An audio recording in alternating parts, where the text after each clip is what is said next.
With Grayson McCall being injured, Clemson should have a strong advantage when it comes to the quarterback matchup this Saturday.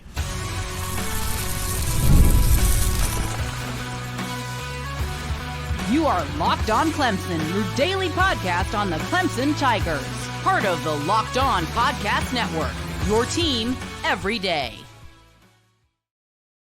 Welcome to Locked On Clemson Podcast. I'm your host, John Bivens. You can follow us over on Twitter at I am John Bivens or over at the Clemson Wire or the Tiger Wire over on Twitter as well. We are a credentialed media member for the Clemson Tigers in baseball, basketball, and football. Thanks so much for making Locked On Clemson your first listen every day. We are free and available wherever you get your podcast at and over on YouTube. We are part of the Locked On Podcast Network, where it is your team every day. We appreciate all of our everyday listeners and our first-time listeners on the show. Make sure after your first listen here, you go check out one of the other 200-plus shows available through Locked On Podcast. Here on Locked On Clemson, though, you're getting all sports, all passion, all the time, where we're bringing you everything you need to know regarding Clemson sports. Today is September 17th on this Tuesday morning.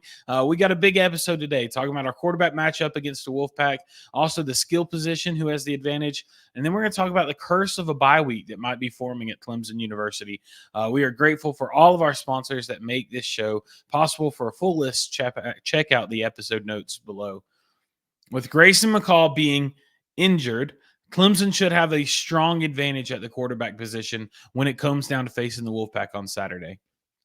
Grayson McCall is the quarterback for the Wolfpack. They are the Wolfpack starting quarterback. He's been playing all right. He's a transfer from Coastal California. Coming into the season, everyone expected him to be great. I mean, coming into the season, if you listen to ACC hype, especially Wolfpack fans, but even ESPN analysts, ESB or CBS analysts, all kinds of people were coming through saying Grayson McCall is going to be one of the best quarterbacks in the ACC this year. And we haven't seen that. Honestly, if you look at his career stats, it kind of makes sense that we're seeing the performance that he is. In 2020 or 2019, he had 4 completions for 4 attempts, redshirted that year. 2020, he came through and he ended up throwing almost 2,500 pass yards in his true freshman season. Pretty good. 2021, he threw to almost 2,900 passing yards. Really good season there. Only had 3 interceptions that year. The next year, he had 2,700 passing yards with 24 touchdowns and 2 interceptions. So he's coming off his first year, 26 touchdowns. Second year, 27 touchdowns. Third year, 24 touchdowns. The following year, now, he didn't play as many snaps. He did have a little bit of injuries, but he did still attempt 224 passes, whereas the years coming through where he had 250, 241, 297. But he only had 1,900 passing yards with 10 touchdowns and 6 interceptions. So the hype on Grayson McCall was there, but maybe it shouldn't be, because his last year at Coastal, he really didn't do well. And then this year he came in, he started 50 for 75 for a 66% completion rate. In 3 games, he has 476 yards. Cade Klubnik almost did that in 1 game, just throwing that out there. He is averaging 6 yards per completion, which is drastically less than what the rest of his year has. And he has already thrown 2 interceptions, which he's had 3 seasons where he only threw 3 twice and 2 one time. So he's already got to there. It seems like Grayson McCall, the difference in opponents, the difference in skill of facing on the defensive side is really hitting him, is really affecting him, is really limiting what he can do. And that's expected. Coastal is a great team. They've got a great football team. I'm not saying anything about them. But there is a different level of play when it comes to the ACC, when it comes to that. And I think that jump might have been bigger than what everybody was expecting for Grayson. And so this past game, in NC State's game, they were not playing a great game at all. Started to get a little worrisome as they were going through the game, but they ended up pulling it through. But they did pull Grayson McCall in the middle of that. They played Louisiana Tech. and they won a close one. It was 30-20. Overall, it was pretty close. In the first quarter, NC State took care of a field goal, went up 3-0, but then it was all Louisiana Tech in the second quarter as they went in the halftime 17-6. Third quarter, NC State took the lead. If Louisiana Tech kicked a field goal to tie it up 20-20, and then in the fourth quarter, it was all NC State as a backup quarterback came in. Their freshman quarterback came in. CJ Bailey came in when Grayson McCall was injured with an unknown injury, undisclosed injury. So he was sidelined. A lot of people think that it wasn't an injury. There's a lot of people out there that just think his performance was not well. He wasn't playing the ball really well, wasn't playing the sport really well. And so they wanted to get a second look.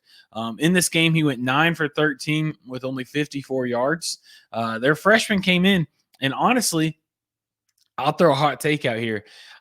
NC State is starting their freshman CJ Bailey this coming Saturday against Clemson due to this undisclosed injury, if it's an injury. But due to that, they're starting their freshman. I think I'd probably feel a little bit better about the matchup if Grayson McCall was starting, just because I think you're proven that he hasn't been successful, right? Like he's proven so far this year that against higher level opponents, he's not doing well. Look at what he did against Tennessee. He's not playing the best when it comes down to this higher level opponents that he's facing. Even Western Carolina, I didn't think he looked great. I mean, he had 318 pass yards for sure. That looked great, but at the end of the day, they only scored 21 points against Western. They scored 38 points, but it was a close game until the end as they scored a couple in trash time.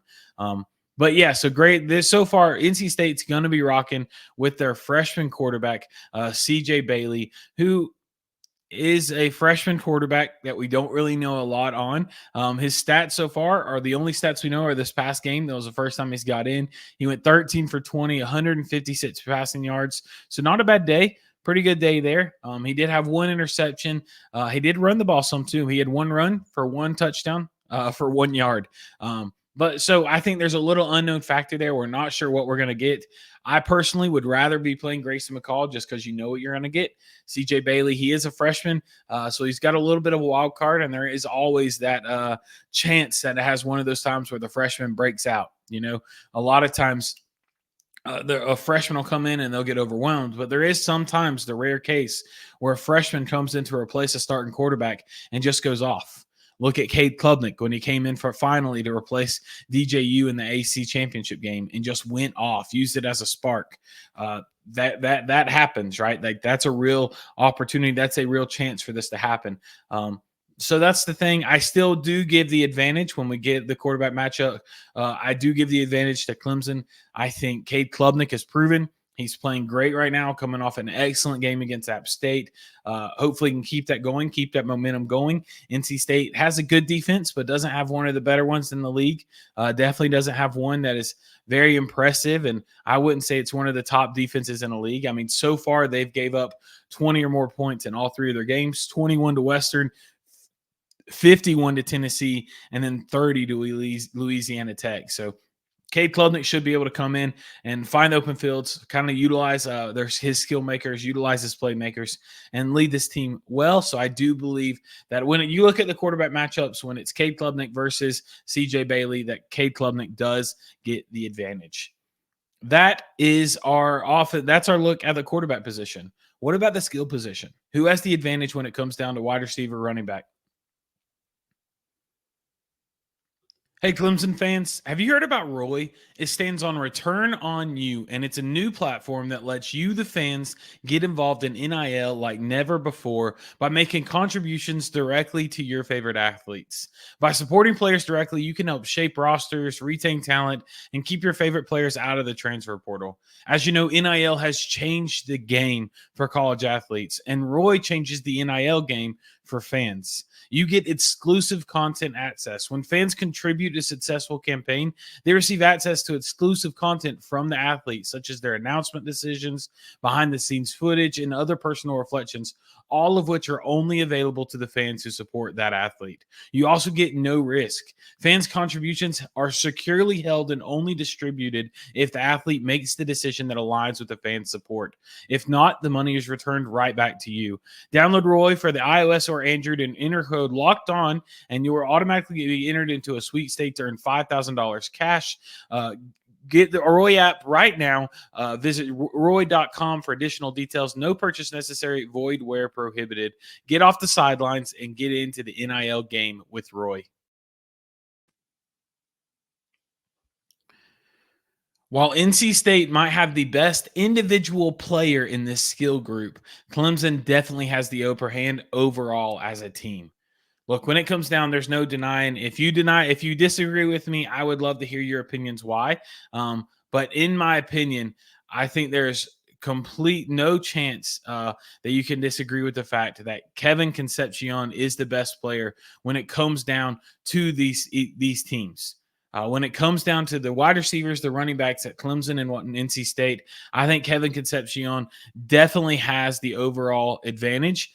He's just an outstanding player. He's a sophomore for NC State. And overall, last year, he had a great year. Last year, he came through with 839 yards on 71 receptions, putting up an average of an 11.8 yard reception.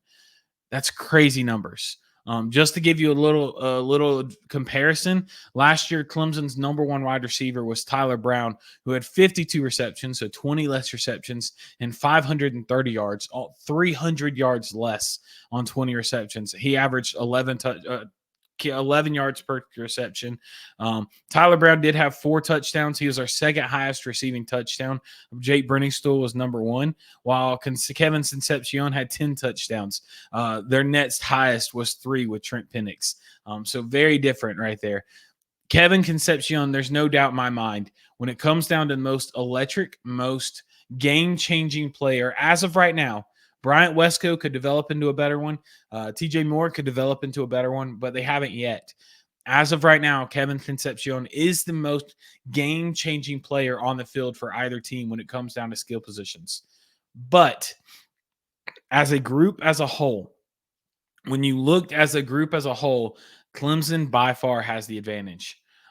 The NC State starting wide receivers are Kevin Concepcion at the slot, Noah Rogers, who's a redshirt freshman that's a transfer from Ohio State, and then a redshirt junior who's also transferred, Dakari Collins.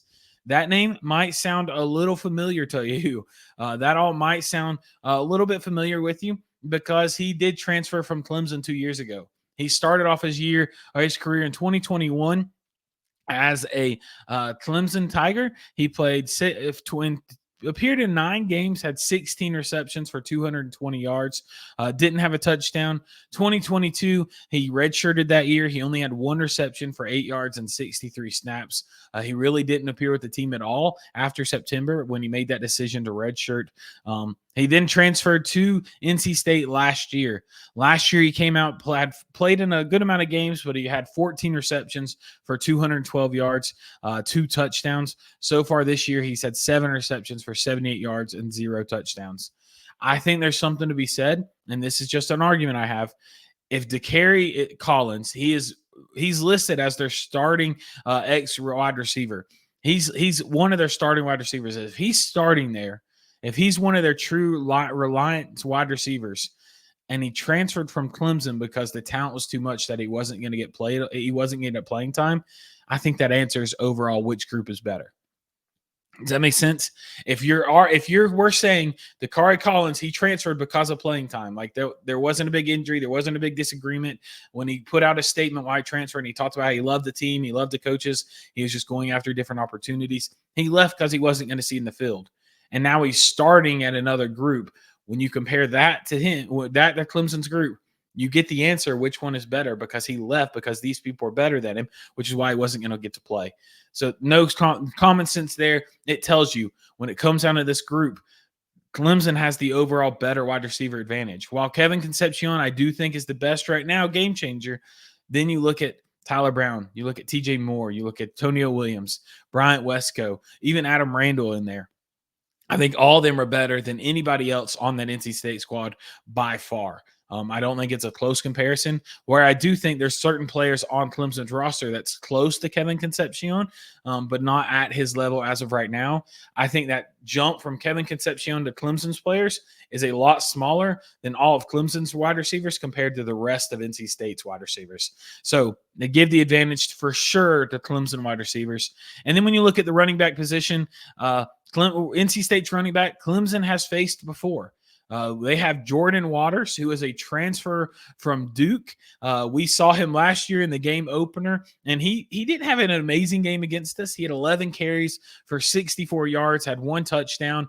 Honestly, Riley Leonard, the quarterback at Duke when we faced him last year, was much bigger of an impact and a threat on the ground game against us. He put up like 90-something yards with a touchdown as well, was much more of a threat than Jordan Waters was. And Jordan Waters had 1 breakout run for, I think, like 40-something yards. So you take away that, and now he's sitting at 10 carries for 20-something yards. I think we handled him very well. Like, we treated him very well. Definitely had a great defense on him. But he is a good running back. I think NC State should be glad they have him. He's an upgrade on what they had. Their backup running backs right now are Raphael Kendrick, who's a sophomore. Then they have a transfer freshman, Hollywood Smothers, and then a freshman, Jaden Scott.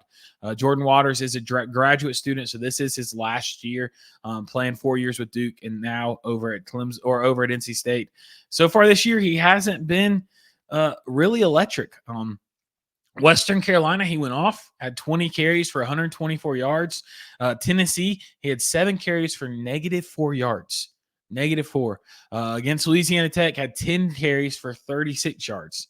0 touchdowns in week 2 or 3. He did have 2 against Western, but outside of that Western game, he hasn't really been an impact player. He's been shut down, hasn't been a threat. So as of right now, I don't think he's someone that we really necessarily have to truly worry about a lot. Whereas when you look at Clemson's running backs, we have 3 running backs that have almost better numbers than he does right now.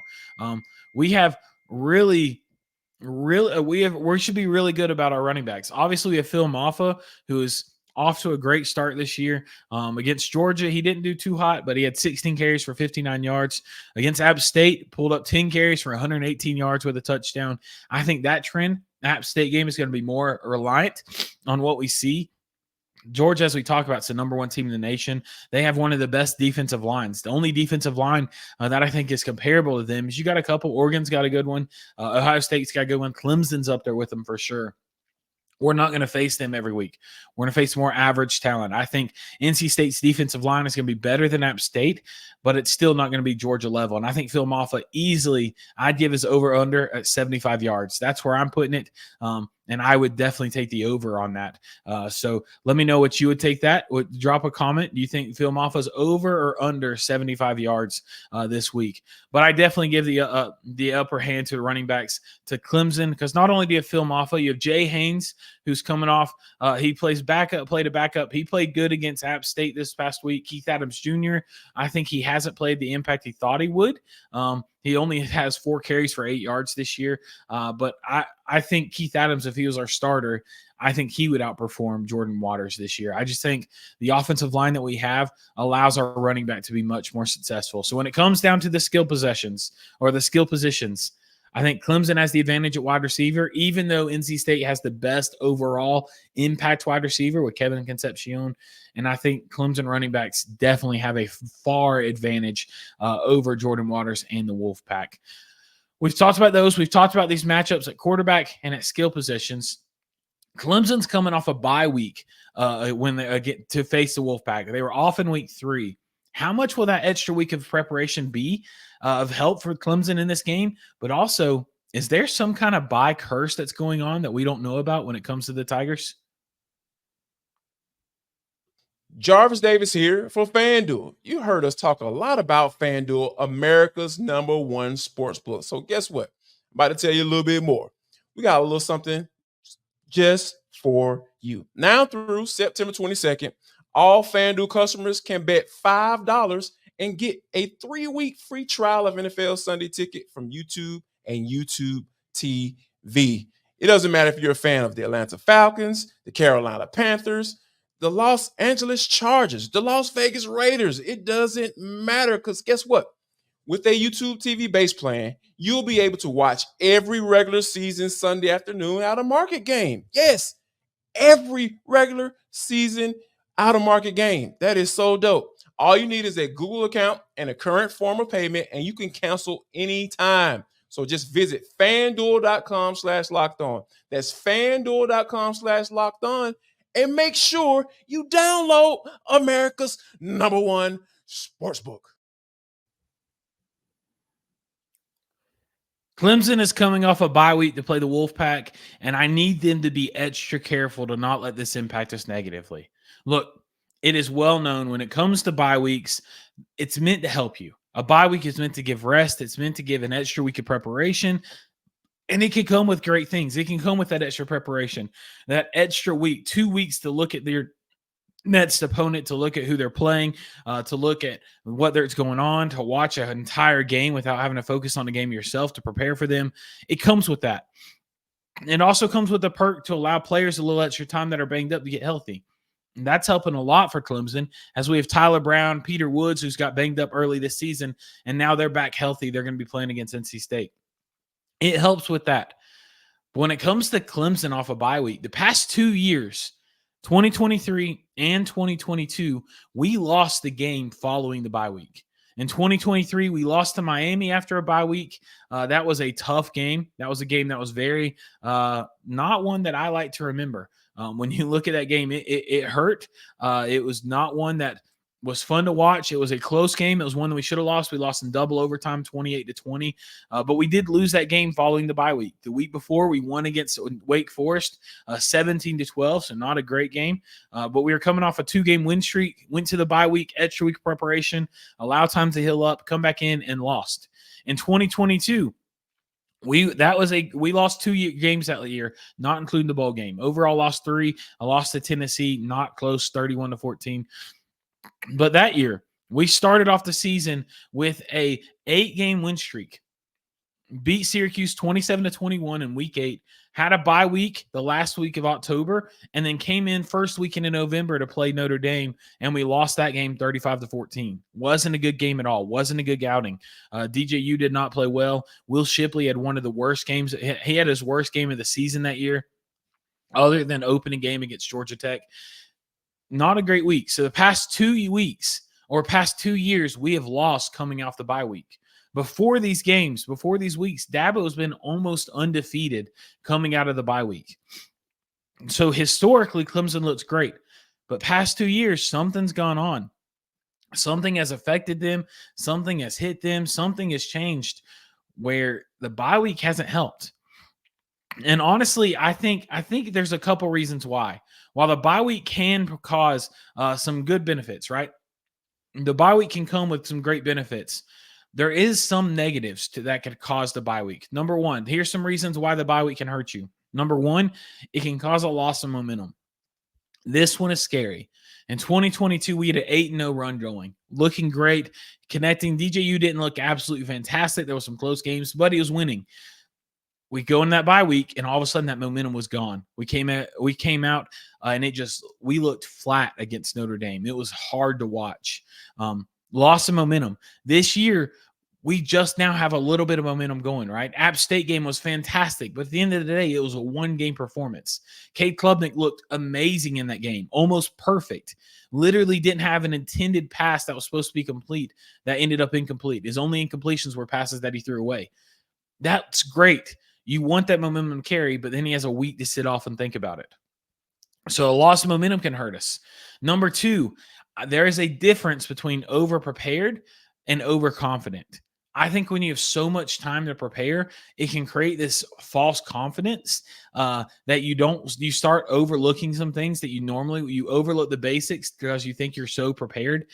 So I think sometimes teams can over-prepare in the bye week, leading to mental fatigue, complication of the game plan. Overconfidence can seep in because they think they're so well prepared that can lead to some losses. There's also kind of a sense of rustiness, especially this early in the season. Look, we're only 2 games in. We're still working out the kinks. We're still, honestly, we haven't had a chance to really look at who our depth is, who our core starters are. Our starters have changed between week 1 and week 2, and now we have a third week that's supposed to be continuing to get some of the rust off from the offseason, but we can't do that because we're not playing. So rustiness could be there. I would say sometimes the bye week can create this sense of opponent momentum. I don't think we have to worry about that too much. NC State, with their challenges at quarterback, honestly, with the beginning of the season that they've had, I have a really close friend of mine, an NC State fan. They're 2-1, and he's very discouraged. Like, we're talking about going to the game together. We'll be working media most likely this coming Saturday at Death Valley. But he's like, I don't even want to go to the game because this team looks so bad. So I don't think opponent momentum, but that can be a cause if opponents are playing really well going through. We had a bye week that could give the opponent the sharper edge. And then the last hurt is I think there can sometimes be a lack of urgency. We saw this against Miami as we got off to a slow start. We saw this against Notre Dame. We scored 14 points the whole game. Sometimes that bye week can lead to a decrease of intensity. You have 2 weeks to prepare. So instead of preparing the full week, 100% the week, sometimes teams can space that 100% prepared over 2 weeks, and that really creates only 50% prepared the week of. So it creates this lack of urgency. That's especially true if the opponent is perceived as like less challenging, which I think right now there is kind of that mindset with NC State with a backup quarterback starting, a true freshman, his first career start. There might be this sense of Clemson could dominantly win that creates this lack of urgency. So with all those challenges, we need Dabo Swinney to truly come through and be like, hey, no, let's treat this. I know he's preached the Nets game's the most important game. He preaches to the media about how every game's important, how there's always an urgency to win. I hope he shows that. With all these challenges, with these 2 years in a row losing off a bye week, I really hope Clemson can come through and overcome all these challenges and get rid of this bye week curse that might be starting. If we lose this game, the bye week curse is real. I think there's no way to put that around. But hopefully they can overcome all these. The bye week is intended to help. It helps us with injuries. Tyler Brown, Peter Woods will be playing. They might not have played if we had a game this past Saturday. But it overall helps. I think we should be able to handle this. We should win on paper. Clemson should win. If we can come in with the mindset, if we can come up with preparedness, not over-prepared, not overconfident, but truly just prepared. Keep that urgency, keep that momentum from the App State game. Our defense be able to put forth a complete game and defensively. If that can happen, Clemson shouldn't have anything to worry about, and they should easily be able to overcome this bye week curse. But with all that being said, that is going to wrap up this edition of the Locked On Clemson podcast. Thanks for making Clemson your first listen today. Now go check out the Locked On College Football podcast. From NIL deals to never-ending conference realignment rumors, Spencer McCaughlin gets you ready for an exciting season on the gridiron. You can find the link to Locked On College Football in the description, so you don't need to search. It is part of the Locked On Podcast Network, your team every day. Later this week, we're going to dive into more things as we keep talking about this NC State football team and Clemson football. We're excited about that. Make sure you join our Insider program where you get one-on-one chats with me and bonus videos. To join that, text Clemson to 864-252-1907. You get a 14-day free trial before you have to commit to paying for it. We'd love to hear your comments. I love to hear your thoughts. Make sure you answer that question down in the comments, but also head over to our community page on YouTube. We got some polls going on, daily polls that we'd love to get your feedback on there. If you haven't, made sure you're subscribed. That way every day we can be your first listen here on Locked On Tigers. All sports, all passion, all the time. We can't wait to see you on tomorrow's episode, but until then, keep that Tiger pride alive and roaring. And as always, go Tigers!